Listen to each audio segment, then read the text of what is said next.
여러분, 매년 4월 20일이 무슨 날인지 아십니까? 장애인의 날입니다. 저도 잘 몰랐는데 제 후배 중에 장애인 사역을 열심히 하는 목사님이 지난해 카톡 안부 문자를 보내주면서 제가 알게 되었습니다. 오늘 말씀해 보면 날 때부터 소경된 자가 등장합니다. 아주 심각한 장애를 안고 출생한 장애인입니다. 여러분, 장애인 급소를 매길 때 양쪽 눈이 실명된 장애인은 1등급이라고 합니다. 그리고 등급 순서로도 제일 위에 있다고 합니다. 그런데 이러한 장애인이 예수님을 만나서 눈을 뜨게 되었다는 것이 그 본문의 내용입니다만, 그러나 이 본문을 근거로 장애인을 돕자라는 설교를 할 수는 없습니다. 왜냐하면 그 3절에서 하나님의 하시는 일을 나타내고자 하시기 때문이다 라고 이 본문에 기술되어 있기 때문입니다. 그러므로 이 사건을 통해서 하나님을 어떻게 나타내는가가 핵심입니다. 그러나 동시에 장애인에 대한 우리의 시각을 이러한 때 잠시 짚어보는 것도 좋다고 생각합니다. 여러분, 유대인들의 그 장애인에 대한 인식은 죄의 개념으로 보고 있습니다만, 여러분, 우리의 장애인에 대한 인식은 어떠합니까? 여러분, 길을 가다가 중증 장애인들이 구걸하는 모습을 본다면 여러분 어떤 생각이 먼저 드십니까? 이런 사람들을 좋은 시설에 모시면 얼마나 좋을까? 그런 생각이 들지 않겠습니까? 자, 그런데 이러한 생각 말고 또 그 이면에 아주 이기적인 생각도 있다는 사실을 우리는 알게 됩니다. 여러분, 만일 교동택지 한가운데 장애인 수용시설이 생긴다면 어떻게 하시겠습니까? 3만 평 되는 가장 좋은 곳에 큰 장애인 시설이 만일 여기에 세워지게 된다면 여러분 어떻게 하시겠습니까? 오늘 이 밤에 참여한 여러분들이 문제 삼지 않겠지만 대다수 많은 주민들이 반대할 것입니다. 이게 자기 문제가 아니면 참으로 어려운 문제입니다. 장애인에 대한 그 전문가의 말을 잠시 제가 소개하려고 하는데요. 이화여대 특수교육학과를 졸업하고 1994년도부터 경기도 양주에 한 장애인 학교를 가르치고 있는 공진하 씨라고 하는 분이 인터넷에 블로그로 올린 글이 있습니다. 그분의 논지는 장애인을 시설에 수용하는 것이 아니라 동네에 함께 배려하며 살 수 있는 공동체를 만들자라고 하는 것이었습니다. 장애인 몇 사람이 별도의 시설에서 모여 사는 것이 아니라 동네 사람들과 함께 거주하며 함께 살자, 그런 내용입니다. 그래서 실제로 그러한 프로젝트를 경기도 양주에 실행하고 있다고 합니다. 참 특별한 케이스인데요. 보통은 꿈 같은 이야기입니다. 여러분, 우리가 장애인을 보면서 늘 잊지 말아야 할 것은 우리가 그들보다 더 낫다거나 더 우월하다는 의식을 버려야 합니다. 또 더불어 장애인이라고 해서 그들의 신체적인 장애를 도와줄 수는 있지만 그들 우리보다 더 특별한 또 다른 사람으로 대할 필요도 없는 것입니다. 동등하게 대하고 동등한 하나님의 은혜가 임하도록 우리 함께 기도하고 중보해야 될 것입니다. 만일 그렇게 하지 않으면 우리가 또 다른 교만으로 인해서 상처를 주고 또 한 영혼을 실족해 할 수도 있는 것입니다. 우리 모두 기억하고 기억할 것은 모든 인생, 하나님 앞에서 모든 인생은 다 허물이 있고 부실함이 있고 실수가 있는 것입니다.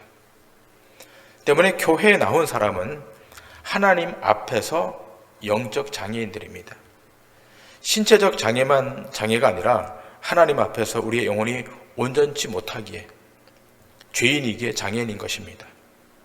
이러한 장애가 없다라고 여기는 분들은 이 교회 앞에 나올 이유가 없는 것입니다.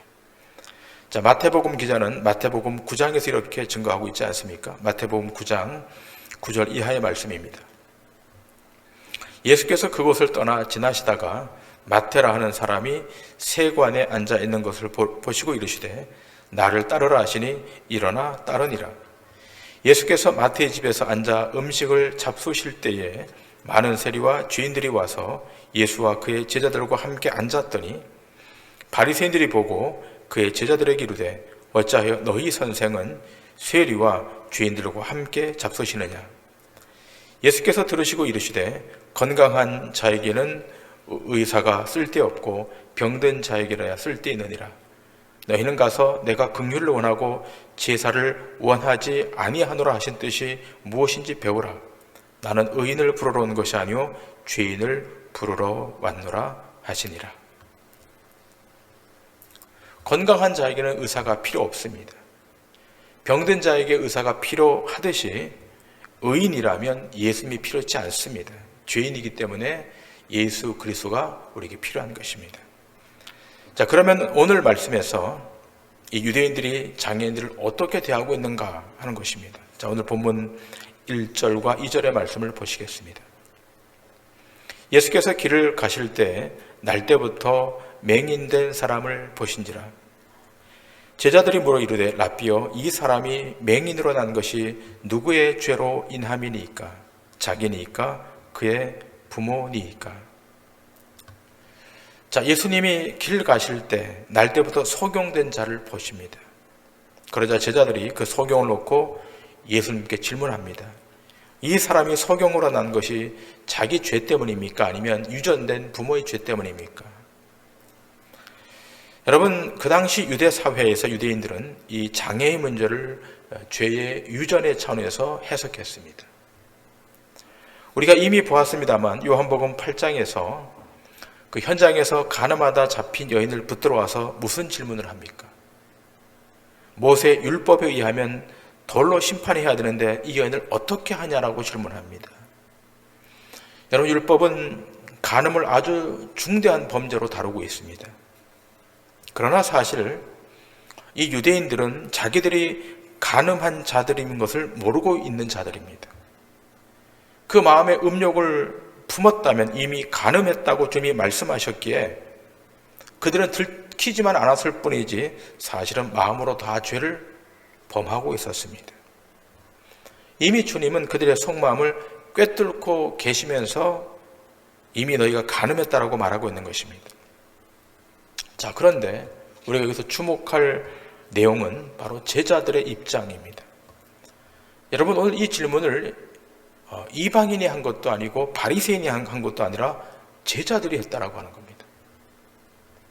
제자들이 지금 이 죄, 이 장애인으로 태어난 날 때부터 맹인으로 태어난 이 사람이 자신의 죄입니까? 아니면 부모의 죄입니까? 라고 질문했다고 하는 겁니다. 여러분, 제자들은 정상인입니다. 두 눈에 이상이 없습니다. 그런 까닭에 자신들은 죄와는 거리가 멀다라고 생각할 수 있었습니다. 이 소경된 자는 분명 무슨 죄가 많아서 소경이 되었을 것이라고 그렇게 여겼을 것입니다. 그도 그럴 것이 예수님의 제자들이 다 유대인이었기 때문입니다. 유대의 문화와 관습에 익숙해 있었기 때문입니다. 아마 우리가 제자들의 입장일지라도 이런 질문을 던졌을 것입니다. 그러나 주님의 대답은 전혀 예상 밖이었습니다. 이 사람이나 그 부모의 죄가 아니라 하나님이 하시는 일을 나타내시고자 한다라고 말씀하고 있습니다. 율법과는 정반대적인 입장을 표명하십니다. 당시 예수님의 이 메시지는 율법의 정신, 율법의 근간을 흔드는 중차대한 메시지입니다. 신체적 장애와 죄는 무관하다는 것입니다. 예수님이 메시아로 오신 이후 더 이상 신체적 장애가 죄가 유전되어 고통받고 정죄받는 일은 없다라고 지금 선언하고 있는 겁니다. 유대 율법에 의하면 장애는 죄의 연장선 속에 있는 것입니다. 그러나 우리 주님이 메시아로 오신 이후, 우리 주님이 구속자로 대속자로 오신 이후 더 이상 이 장애는 죄가 아니라는 것입니다. 자, 그러면서 오늘 이 본문의 초점, 요한복음 9장의 이 본문의 초점은 소경의 역할에 초점을 두고 있습니다. 소경이 죄인이냐 아니냐의 초점이 아니라 오늘 이 본문의 초점은 소경으로 태어난 이 소경의 역할에 초점을 두고 있습니다. 이 본문에 등장하는 이 소경은 하나님이 하시는 일을 나타내는 역할로서 등장하고 있습니다. 다시 말하면 이 소경이 소경으로 이 땅에 존재하는 것은 그를 통하여 행하실 하나님의 일, 하나님의 역사의 도구로 쓰여지고 있다는 것입니다. 그리고 그 역할이 바로 실로암에서 나타납니다. 여러분, 실로암이란 이 본문, 오늘 본문 7절에서 우리에게 말하고 있듯이 실로암은 번역하면 어떤 뜻입니까? 보냄을 받았다는 뜻입니다. 실로암은 보냄을 받았다는 뜻입니다.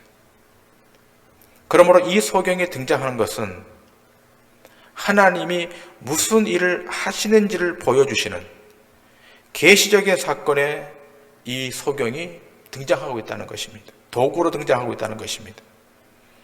지금 이 소경은 하나님의 보내심을 받은 미션을 부여받고 세상에서 하나님의 일을 수행하는 존재로 이 현장에 있는 것입니다. 제자들은 그걸 모르고 있는 거예요. 율법에 갇혀있기 때문에 하나님의 미션을 가지고 보냄을 받은 자라는 사실을 모르고 있는 것입니다.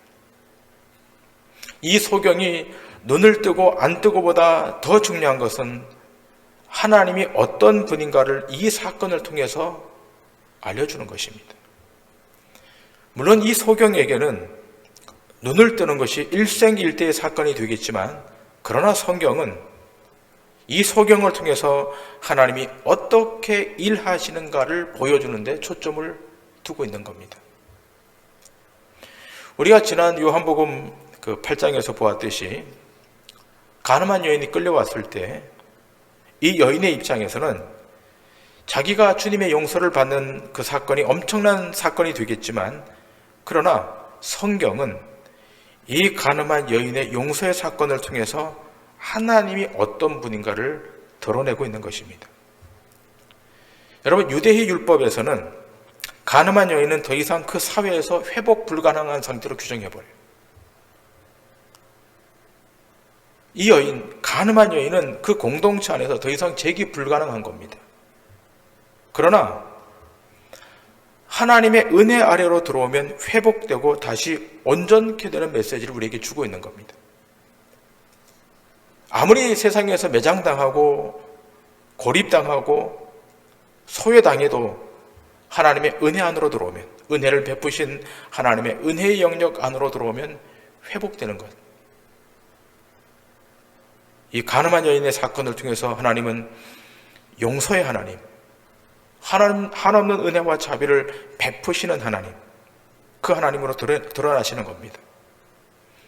자, 동일한 차원에서 오늘 요한복음 9장의 이 사건, 날 때부터 맹인된 이 맹인이 눈을 뜨는 이 사건을 통해서 무엇이 드러나는가 하면 하나님이 어떤 분인가가 드러나는 거예요. 날 때부터 정죄받은 소경, 그는 유대 공동체로부터, 유대 사회로부터 정죄받았을 거예요. 날 때부터 소경이었으니까 모든 사람이 손가락질 했을 겁니다. 얼마나 죄가 많았길래 날 때부터 소경이었는가. 날 때부터 정죄받은 소경, 이 소경이 눈에 발라진 진흙을 실로하면서 털어낼 때 무엇을 확인합니까? 하나님이 어떤 분인가를 알게 되는 겁니다.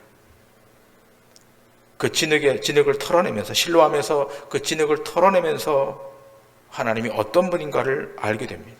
그리고 오늘 성경은 그 하나님이 어떤 분인가를 우리에게 말씀하고 있는 겁니다.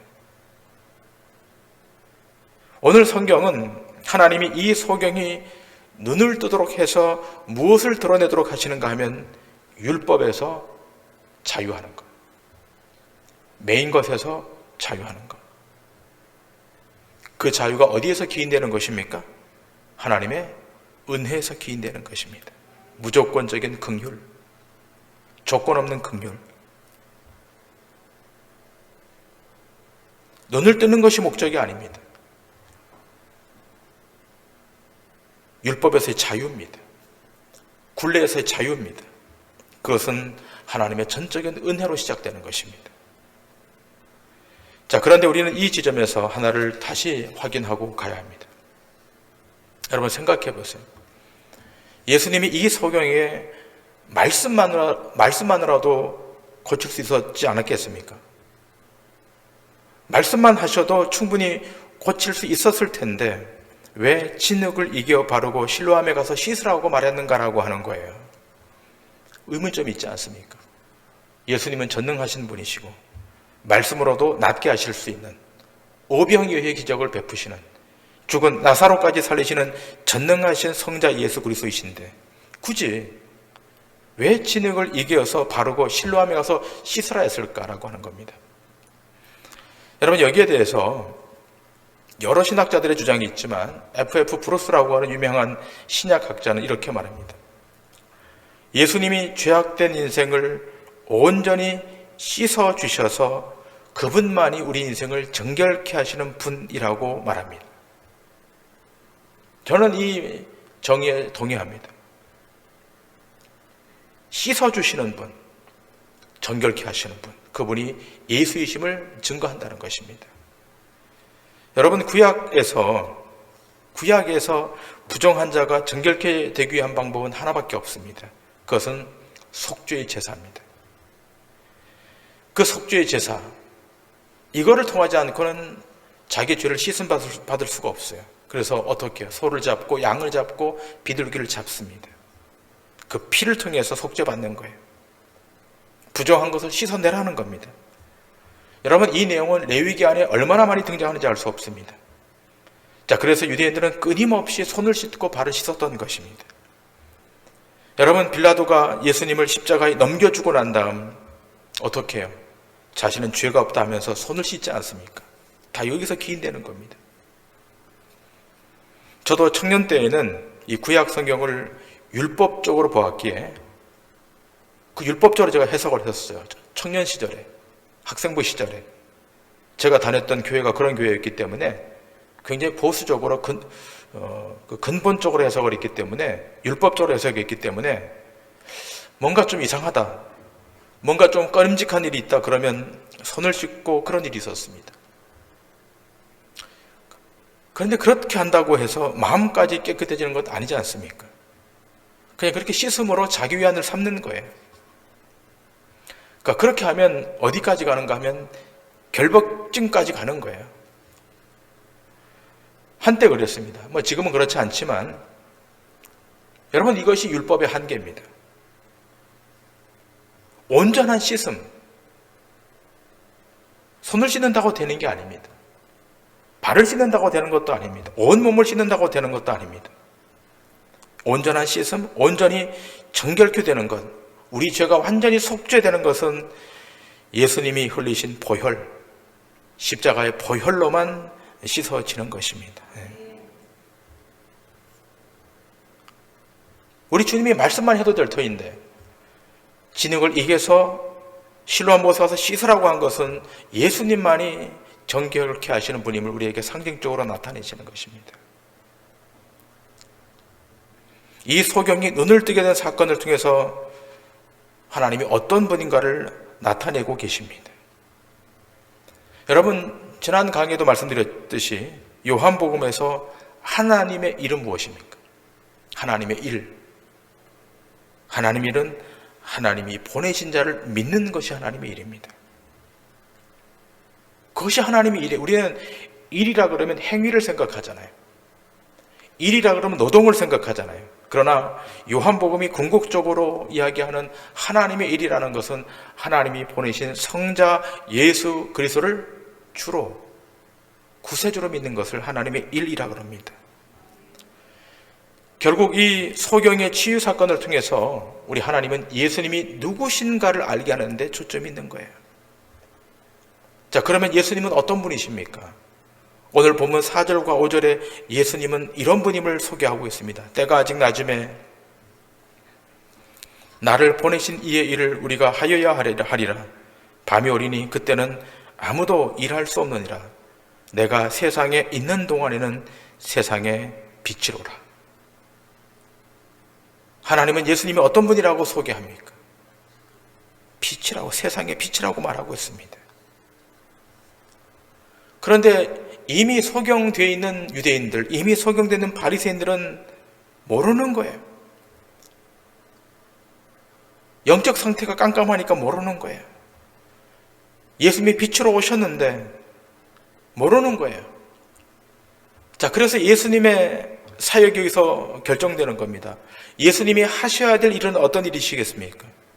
소경된 그들을 보게 하는 것이 예수님이 하셔야 되는 일인 것입니다.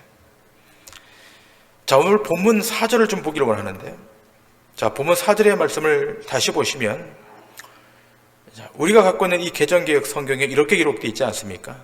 나를 보내신 이의 일을 우리가 하여야 하리라 라고 되어 있습니다. 자, 우리가 하여야 하리라. 저도 이 말씀이 잘 이해가 되지 않아서 원문 해석을 좀 들여다봤습니다. 이렇게 기록되어 있습니다. 나를 보내신 이의 일을 내가 반드시 해야 한다라고 되어 있습니다. 이게 원문에 이렇게 되어 있습니다. 자, 영어 성경에는 반드시라고 하는 단어를 씁니다. must라고 하는 단어를 씁니다. 자, 그러면 왜 우리 성경, 이 개정개혁 성경에는 우리가 하여야 하리라고 기록되어 있겠습니까? 마치 이와 같은 거예요. 여러분, 우리 한국 사람들은 자기 아내를 부를 때에도 나의 아내라고 하지 않고 우리 아내라고 말을 합니다. 그렇죠? 무의식적으로. 여러분, 남편들이 한번 얘기하는 걸 들어보세요. 나의 아내입니다 라고 하지 않고 우리 아내입니다 라고 말합니다. 이렇듯이 이 번역도 나를 보내신 하나님의 일을 우리가 하여야 하리라고 번역을 한 거예요. 자, 그런데 보다 정확히 해석된 성경에 보면 내가 꼭 해야만 한다라고 되어 있습니다.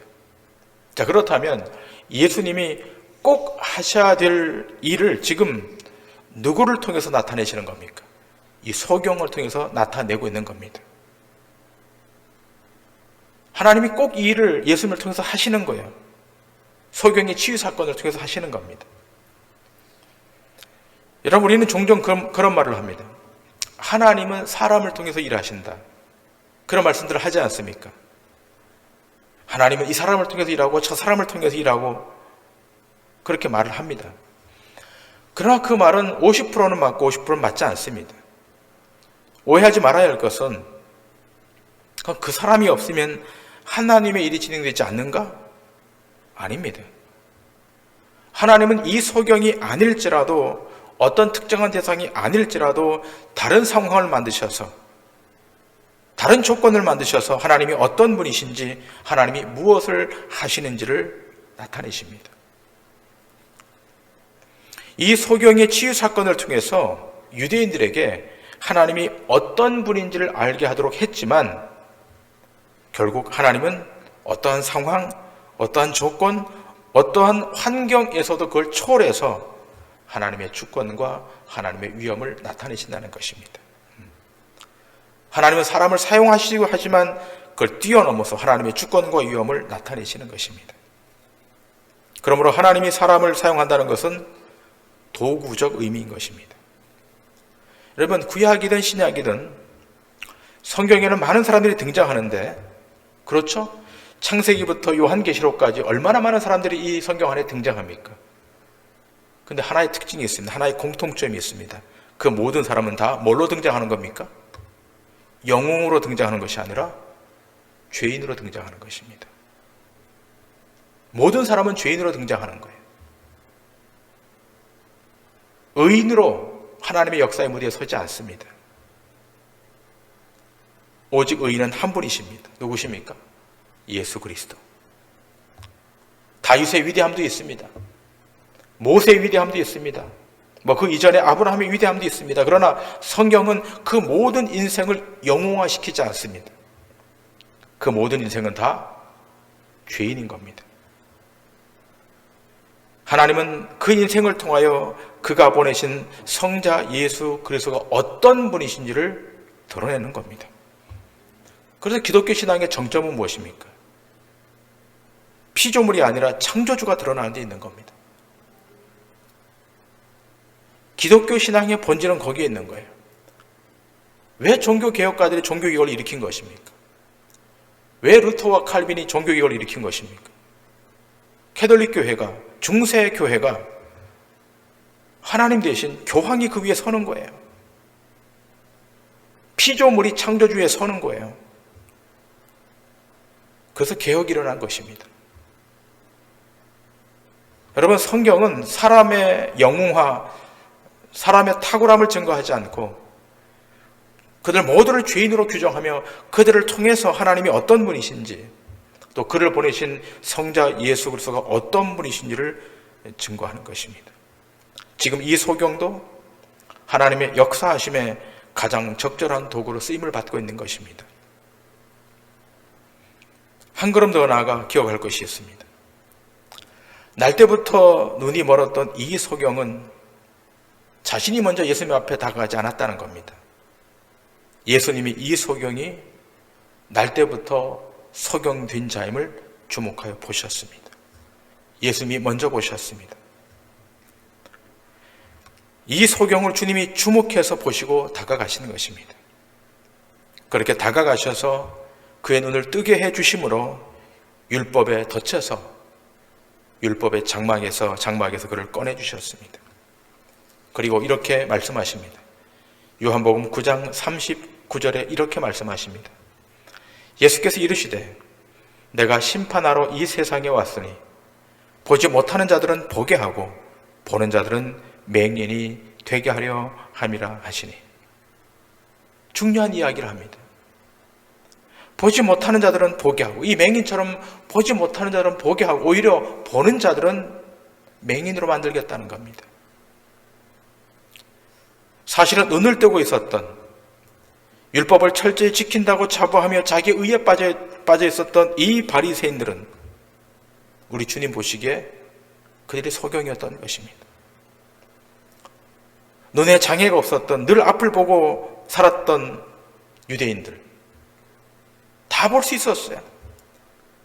율법의 망원경으로 사람을 다 재단하고 다 판별하고 그렇게 들여다보고 있었습니다. 자, 그런데 정작 주님은 뭐라 말합니까? 그 보는 자들은 맹인이 되게 하겠다. 아마 이 유대인들, 바리새인들은 그렇게 생각했을 것입니다. 나는 이 날 때부터 소경된 자들과는 다른, 나는 본질적으로 이들과 다른 자들이다. 나는 죄의 유전과는 전혀 상관없는 의로운 자, 나는 심판에서 면제된 자라고 생각했을 것입니다. 그러나 주님은 이 구도를 깨뜨려 버리십니다. 그리고 말씀하지 않습니까? 보지 못하는 자들은 보게 하고 보는 자들은 맹인이 되게 하려 하겠다. 이것이 하나님의 일인 거예요. 참 감사하게도 여러분과 저는 보지 못했던 자들이었는데 보는 자리로 이동해 왔습니다. 어떻게 이동해 온 것입니까? 실로암에서 눈이 씻어짐으로, 보냄을 받은 곳 실로암에 흐르는 은혜로, 십자가의 보혈의 은혜로 씻음을 입어 정결케 되어 이 자리로 이동해 온 것입니다. 이해되지 않고 증명할 수 없는 은혜가 영적 장애의 상태에 있는 내 영혼에 임함으로 영원한 하나님의 나라를 보게 되었어요. 하나님이 누구인지를 알게 되었습니다. 이것이 한 인생에 존재하는 가장 큰 기적이고 가장 큰 축복입니다. 누가 여러분에게 물어봅니다. 집사님 인생의 가장 큰 축복은 무엇입니까? 가장 큰 기적은 무엇입니까? 라고 물어보면 하나님의 은혜가 내게 임해서 내 눈이 씻어져서 저 영원한 하나님의 나라를 보게 된 것이 가장 큰 기적, 가장 큰 축복임을 간증할 수 있어야 됩니다. 자, 그러면 이렇게 앞을 보게 된 자는 어떻게 사는 것입니까? 어떻게 살아가야 합니까? 동일한 이 맹인에 대한 사건, 치료의 사건이, 고침받은 사건이 마태복음에도 등장하는데, 누가복음에 등장하는데요. 자, 누가복음 이 말씀을 오늘 읽고 좀 마치도록 하겠습니다. 자, 누가복음에 이 한 맹인이 고침받는 사건에 이렇게 기술하고 있습니다. 누가복음 18장 43절입니다. 곧 보게 되어 하나님께 영광을 돌리며 예수를 따르니 백성이 다 이를 보고 하나님을 찬양하니라. 자, 이 보게 된 이 맹인, 누구에게 영광을 돌렸습니까? 하나님께 영광을 돌렸다는 거예요. 정말로 눈이 띄어진 자, 영적 눈이 띄어진 자는 누구에게 영광을 돌립니까? 하나님께 영광을 돌립니다. 자기를 구원하신, 자기를 창조하신 하나님, 그 하나님께 영광을 돌리는 겁니다. 그리고 두 번째로 예수를 따른다는 겁니다. 여러분, 예수님을 따른다라고 하는 것은 예수가 제시한 그 길을 가는 것을 말하는 거예요.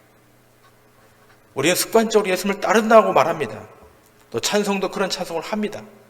그리고 구호도 예수님을 따르자라고 구호를 합니다. 그럼 정작 따른다는 것이 무엇입니까? 라고 물어보면 답을 못해요. 예수님을 따른다라고 하는 것은 예수님이 제시한 길을 걷는 것을 말하는 것입니다. 우리 앞에 여러 개의 길이 있지 않습니까? 여러분 인생 앞에 여러 개의 길이 놓여 있어요. 자, 근데 그 길의 공통점은 무엇입니까? 육신의 길이라는 거예요. 그 길로 가면 죽음이 기다리고 있는 겁니다. 우리가 눈이 띄어졌다면 그 길 말고 전혀 다른 길, 생명의 길, 진리의 길, 영생의 길로 가야 되는 것입니다. 그 길이 빛의 길입니다. 신뢰하면서 눈을 떴다면, 신뢰하면서 씻어줌의 속죄의 은총을 받았다면 우린 예수 그리스도가 제시한 그 길을 믿음으로 가야 할 것입니다. 바라기는 여러분의 눈이 신뢰하면서 띄어졌던 그 감격과 그 은혜가 여러분 평생에 지속되시고 그 하나님이 우리에게 제시한 그 길을 믿음으로 걸어가셔서 세상 앞에 다 승리하는 믿음의 권속들 다 되시기를 주님의 이름으로 간절히 축원합니다.